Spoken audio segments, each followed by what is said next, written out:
Hello friends, मेरा नाम साक्षी है और लास्ट वीडियो में हमने चैप्टर फर्स्ट क्लास 9th का जो चैप्टर फर्स्ट है जिसका नाम नंबर सिस्टम है का इंट्रोडक्शन पार्ट 1 किया था, जिसमें हमने सीखा कि रेशनल नंबर क्या होते हैं, इरेशनल नंबर क्या होते हैं, रियल नंबर्स क्या होते हैं। यानी कि हमने सभी नंबर्स की डेफिनेशन भी आपको दी थी और उनको अच्छे से बोर्ड पे समझाया था। और हमने उसमें एक कॉन्सेप्ट और किया था जो कि रेशनल नंबर से ही रिलेटेड था, जिसमें ये क्वेश्चन आता है कि find the rational number between two rational numbers, जो कि हमने कल किया था। अब हम उसी कॉन्सेप्ट को आगे बढ़ा रहे हैं। इसमें हम आगे के सभी कॉन्सेप्ट को धीरे धीरे करके पढ़ेंगे। चलो स्टूडेंट, अब स्टार्ट करते हैं। इरेशनल नंबर जो मैंने आपको कल बताया था, इरेशनल नंबर कौन से होते हैं? इरेशनल नंबर वे होते हैं जिनको हम p/q की फॉर्म में नहीं लिख सकते, ठीक है।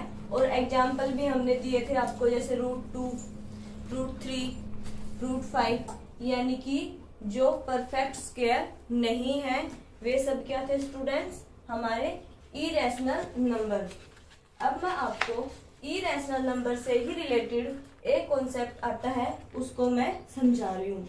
अगर आपसे ये पूछा जाए या आपको बोला जाए कि locate the √2 on the number line, अब हमें क्या करना है स्टूडेंट? अब हमें यानी कि ये इरेशनल नंबर को नंबर लाइन पे शो करना है, ठीक है। उसके लिए स्टूडेंट आपको सबसे पहले एक छोटा सा कॉन्सेप्ट और आना चाहिए, जिसका नाम है पाइथागोरस थ्योरम, ठीक है, पाइथागोरस थ्योरम, ठीक है। ये मैं आपको बता दे रही हूँ। इसमें स्टूडेंट क्या होता है, ये एक ट्रायंगल है। इस ट्रायंगल में यहाँ पर एक 90 का एंगल होगा, राइट एंगल ट्रायंगल। जिस लाइन पे ये एंगल बना हुआ है उसको हम बोलेंगे बेस, एंड जिस एंगल पे ये वर्टिकल लाइन बनी हुई है इसको हम बोलेंगे परपेंडिकुलर। और परपेंडिकुलर के जस्ट सामने जो लाइन होती है उसको बोलते हैं हाइपोटेन्यूस, ठीक है। अब हम इसी का यूज करेंगे सबसे पहले।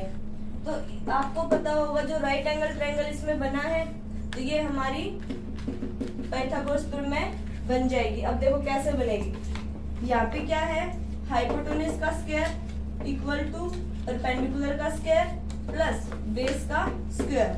अगर हम यहाँ से सिर्फ हाइपोटेन्यूस की वैल्यू निकालते हैं तो ये क्या होगा, ये स्क्वायर इसके ऊपर जाके इसका रूट बन जाएगा, ठीक है। अब हमें क्या करना है, अब हमें किसकी वैल्यू निकालनी है? हमें तो √2 की वैल्यू निकालनी है ना। तो देखो स्टूडेंट, आप √2 को कैसे लिख सकते हो? ये √2 है, √2 को आप 1 + 1 लिख सकते हो। √2 को आपने क्या लिखा? 1 + 1। अब देखो, अगर मैं इस 1 का स्क्वायर कर दूं, दोनों 1 का, तो कोई चेंजेस आएगा? नहीं आएगा, क्योंकि 1 का स्क्वायर वापस क्या हो जाएगा? 1 ही हो जाएगा। इसलिए ये क्या हुआ, √2 = 1 का स्क्वायर प्लस 1 का स्क्वायर। तो यहाँ से हमारे पास क्या निकल गया? अगर इस वैल्यू को और इसको अगर मैं कंपेयर करती हूँ तो मेरे पास क्या आया? अगर मैं इन दोनों को कंपेयर करती हूँ तो मेरे पास h की वैल्यू क्या आ रही है? √2 आ रही है। और परपेंडिकुलर की वैल्यू क्या आ रही है? 1 आ रही है। और बेस की वैल्यू क्या आ रही है? 1 आ रही है, ठीक है स्टूडेंट। अब हमारे पास h, p और b यानी कि हाइपोटेन्यूस, परपेंडिकुलर एंड बेस, इन तीनों की वैल्यू हमारे पास आ गई। अब हमें क्या करना है, अब हमें √2 को नंबर लाइन पे ड्रा करना है। उसके लिए क्या करना है, नंबर लाइन आपने बना ली। यहाँ पे 0 से राइट हैंड साइड की साइड जो वैल्यूज जाएंगी वो हमारी क्या होंगी? +1 एंड +2, ठीक है। 0, 1, 2। अगर इस साइड करते हैं तो क्या आएंगी? लेफ्ट हैंड साइड -1 -2, ठीक है।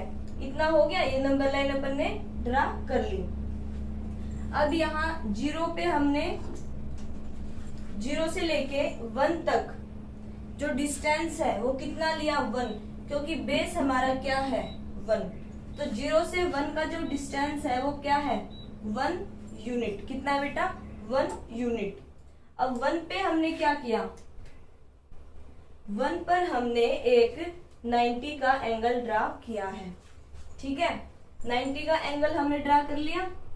और अब जो ये वर्टिकल लाइन बनेगी ये भी हमारी 1 यूनिट ही होगी। क्यों, क्योंकि हमारे परपेंडिकुलर की वैल्यू कितनी है, 1। ठीक है, अब हमने क्या देखा था, जो परपेंडिकुलर और बेस 1 1 हुए थे तो हमारा हाइपोटेन्यूज कितना था, √2। तो यानी कि अब जब हम इस वैल्यू को इससे मिलाएंगे m से, यानी o, इसका नाम हमने रख दिया o को जब m से मिलाएंगे तो इसकी जो वैल्यू बनी वो क्या हुई, √2। ठीक है, यानी हमारे पास ये बन गई, हमारे पास क्या ट्रायंगल बन गई, MNO, जहां पे ON कितनी है, जहां पे बेटा ON कितनी है, ON की वैल्यू 1 है। और यहां से MN इसकी वैल्यू कितनी है, 1 है। अब ये वैल्यू कितनी हो जाएगी, OM की वैल्यू है √2। ये √2 तो इसकी वैल्यू है ना, हमें तो √2 को क्या करना है, नंबर लाइन पर ड्रॉ करना है। तो यहाँ पे प्रकार की वो रखी और यहाँ से लेके यहाँ तक एक आर्क बना दी। जो ये आर्क बनी है इसको नाम दे देते हैं OE। क्या नाम दिया, OE। यानी कि जो हमारे पास ये OE आर्क बनी है ये नंबर लाइन पे जाके, यानी कि ये जो पॉइंट है ये क्या है, √2। तो ये आर्क क्या हुई हमारे पास, OE √2। ठीक है, एक बार मैं आपको दोबारा समझा देती हूँ, अब ध्यान से सुनना पूरे कॉन्सेप्ट को अच्छे से। इस क्वेश्चन को सोल्व करने के लिए आपको एक एक्स्ट्रा कॉन्सेप्ट को जानना होगा जो कि है पाइथागोरस थ्योरम। ठीक है, पाइथागोरस थ्योरम में जो फॉर्मूला है वो है हमारे पास हाइपोटेन्यूज का स्क्वायर इक्वल टू परपेंडिकुलर का स्क्वायर प्लस बेस का स्क्वायर। ठीक है, यहां से हमने h की वैल्यू निकाली तो यहाँ पे ये √ बन जाएगा। ठीक है, अब देखो ये जो √2 है इसको हम क्या लिख सकते हैं, 1 + 1 = √2 ही होएगा ना। अब अगर मैं इस 1 के ऊपर स्क्वायर बना दूं तो कुछ चेंजेस आएगा नहीं, क्योंकि 1 का स्क्वायर वापस 1 हो जाएगा। तो हमारे पास √2 = 1 का स्क्वायर प्लस 1 का स्क्वायर। यानी इस वैल्यू को अगर मैं इसके साथ कंपेयर करती हूँ तो मेरे पास h, p और b दोनों की वैल्यूज आ जाएंगी। ठीक है, अब आपको क्या करना है, जो मेन काम था वो तो आपने कर ही लिया, क्या, h, p और b की वैल्यूज निकालनी। अब आपको एक नंबर लाइन ड्रॉ कर ली जो कि सभी को आती है। ठीक है, यहाँ से हमने ये नंबर लाइन ड्रॉ कर ली। अब 0 से लेके 1 तक यानी 1 यूनिट डिस्टेंस, क्योंकि हमें तो बेस कितना चाहिए, 1 यूनिट डिस्टेंस ही चाहिए ना। तो यहाँ पे ये 1 हो गया और हमने इस पे इस पॉइंट जिसका नाम है N, इस पे हमने एक परपेंडिकुलर ड्रा किया यानी कि 90 का एंगल बना दिया। अब हमने इस वर्टिकल लाइन को भी 1 यूनिट का ही डिस्टेंस लिया है। क्यों, क्योंकि हमारा परपेंडिकुलर 1 है। ठीक है, अब बेस 1 हो गया, परपेंडिकुलर 1 हो गया, तो हमारा हाइपोटेन्यूज कितना आ जाएगा बेटा, √2 हो गया इतना काम।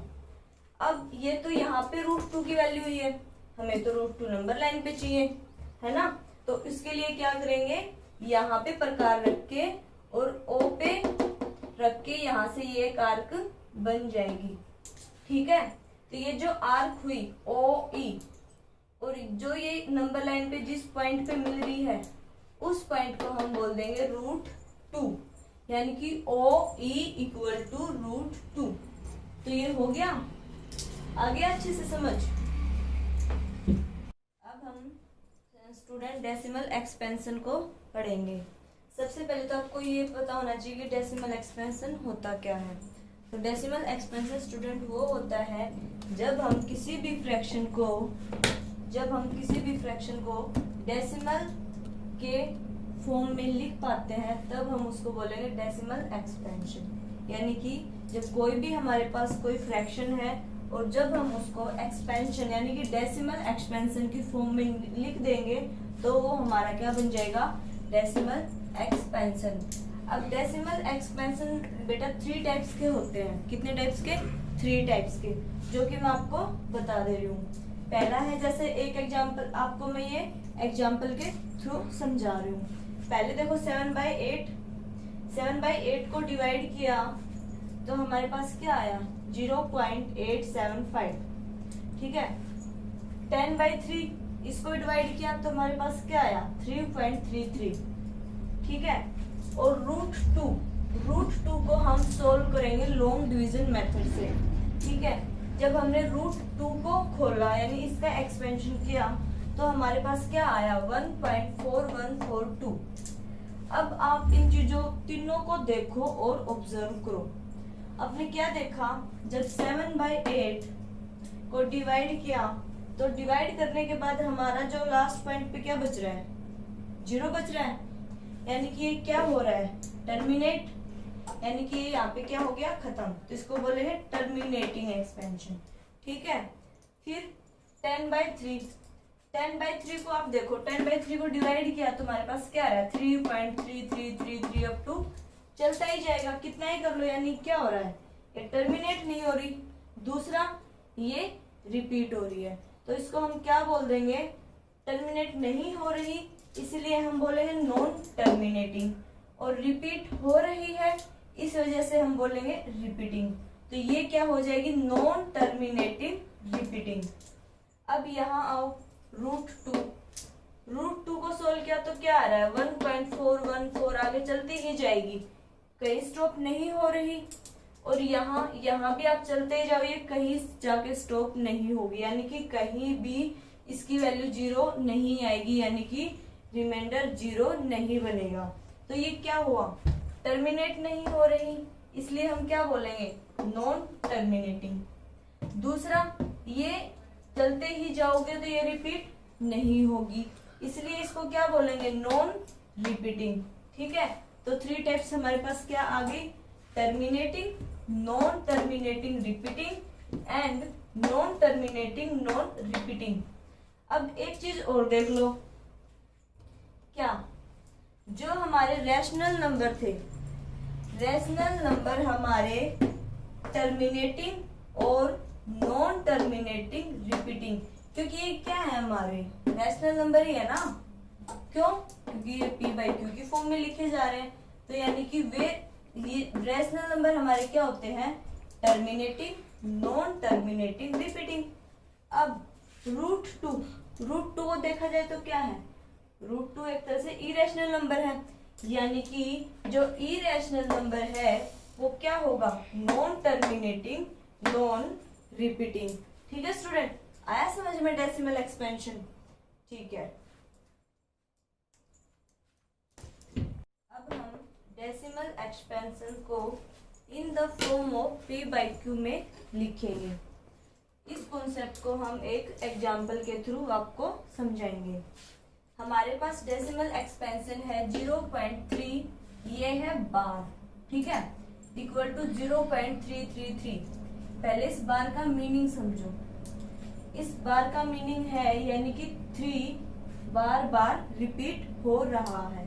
अगर मैं देखो, अगर मैं लिखती यहाँ पे जैसे 0.23 बार, बार कितनों के ऊपर है, 2 के ऊपर है, इसका मतलब क्या हो रहा है, इसका मतलब है 0.2323, यानी कि 23 क्या हो रहा है, बार बार रिपीट हो रहा है। तो यानी कि बार का मीनिंग समझे, यानी कि वो वैल्यू बार बार रिपीट हो रही है। अब हम आगे करते हैं। अब देखो इसको हमें क्या कर रहा है, P बाई क्यू की फॉर्म में लिखना है, ठीक है। उसके लिए मान के चलते हैं ये जो वैल्यू है लेट x इक्वल टू 0.333, इसको बना दिया इक्वेशन नंबर 1। क्या हो गई ये इक्वेशन नंबर 1। अब देखो एक चीज माइंड में रखना, यहाँ पे अगर एक बार है, ठीक है, एक बार है तो 10 से मल्टीप्लाई होगी, 2 बार है तो कितना 100 से, यानी कि एक बार आया तो मल्टीप्लाई होगी 10 से, अगर 2 बार आया तो कितने से होगी 100 से, और 3 बार आया तो कितने से हो जाएगी 1000 से, ठीक है। तो यानी हमारे पास कितने पे बार है, एक ही वैल्यू पे बार है ना, तो इस वजह से किससे मल्टीप्लाई हुई 10 से मल्टीप्लाई होगी, और इसको हमने क्या नाम लिख दिया इक्वेशन नंबर 2। अब क्या करना है, इक्वेशन 2 में से फर्स्ट को सब्ट्रैक्ट कर देंगे। ये हमने क्या लिखी इक्वेशन नंबर 2, और इसके नीचे क्या लिखी इक्वेशन नंबर फर्स्ट। तो 10x में से x गया तो कितना आया 9x, और यहाँ सब्ट्रैक्ट किया तो कितना आया 3। तो यहाँ से हम x की वैल्यू क्या निकली, 9 को नीचे डिवाइड में ले जाएंगे क्योंकि यहाँ पे क्या है मल्टीप्लाई में, और इस इक्वल के साइन से उस साइड जाके ये अपनी प्रॉपर्टी बदल लेगा, यानी क्या हो जाएगा डिवाइड की फॉर्म में आ जाएगा, यानी कि x इक्वल टू 3/9। अब 3/9 को आप काटो, 3 से कट जाएगा तो यहाँ पे वैल्यू कितनी आई 1/3। तो यानी कि x की वैल्यू हमारे पास क्या आई 1/3, जो कि किसकी फॉर्म में है P बाई Q की फॉर्म में है।